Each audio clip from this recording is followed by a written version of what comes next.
Why do wars occur within humanity? A small part is to fight for land, like Britain and Argentina.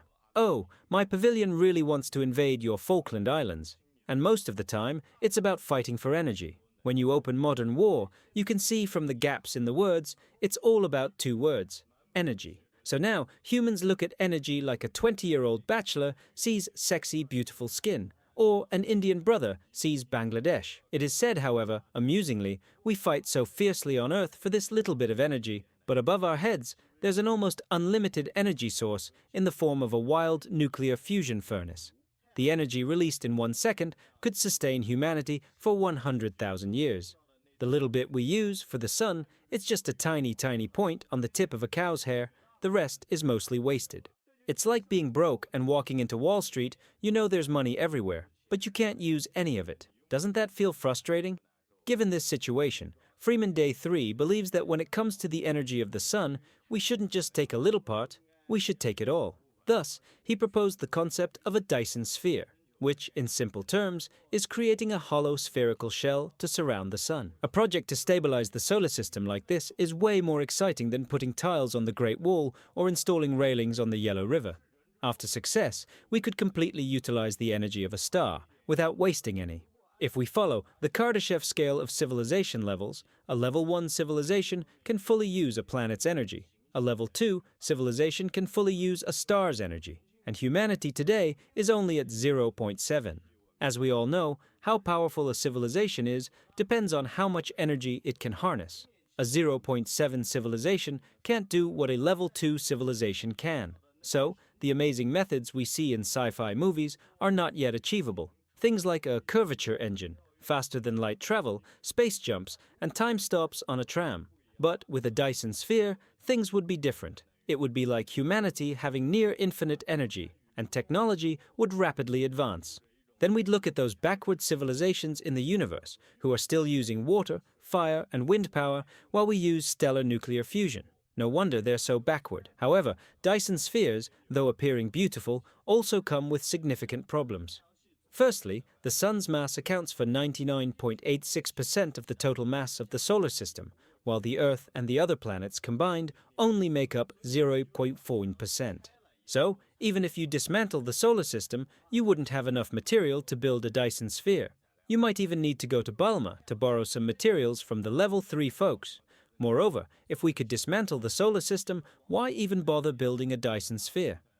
Building a sphere, this big project that even Wang Duoyu wouldn't dare to invest in, is clearly beyond humanity's comprehension. Which is harder, dismantling the solar system or building a Dyson sphere?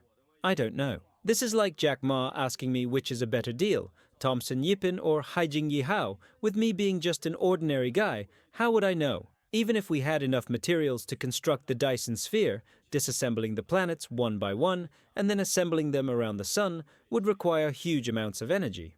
Where would this energy come from? To build a Dyson sphere, we would first need a Dyson sphere. So, in conclusion, civilizations that need a Dyson sphere can't build one, and those that can build one don't need it. There's a game called Dyson Sphere Program. Those who've played it should know, in the game, when you can build a Dyson sphere, you no longer lack energy. Human imagination is based on the current situation, and humanity can use solar energy now, so our imagined infinite energy is simply using a big cover to wrap up the sun, which is understandable. It's like how ancient people only burned wood, so they imagined unlimited energy as trees everywhere, burning without end. They never could have imagined something like oil and natural gas, just as the Dyson sphere might be our low-level civilization's Lovecraftian prediction of a higher civilization. Just like how my cowhorse saw Lei Jun's viral video traffic and thought if Lei Jun could include some ads, he'd make a fortune. But in reality, humans don't care about these small peanuts, and the way higher civilizations use energy is something we probably can't imagine. Maybe in alien societies, a Dyson sphere isn't for energy, but just for showing off their skills. See, with a single gesture, I can make a whole stellar system a nightlight. How strong is that? For them, building a Dyson sphere might just be a trivial matter, something they do to wipe a screen. Or perhaps, the Dyson sphere is a form of targeted poverty alleviation for low-level civilizations. Hey, you low-level civilizations, stop fighting among yourselves. We'll give you each a Dyson sphere, Now develop properly. Our galaxy needs to be peaceful. Let's promote martial ethics and stop the internal fighting. Of course, Dyson spheres are not the only idea. Some have proposed the concept of a Dyson cloud, launching numerous solar panels, which would form into a cloud around the Sun, also efficiently using energy. Remember the episode we discussed future space cities?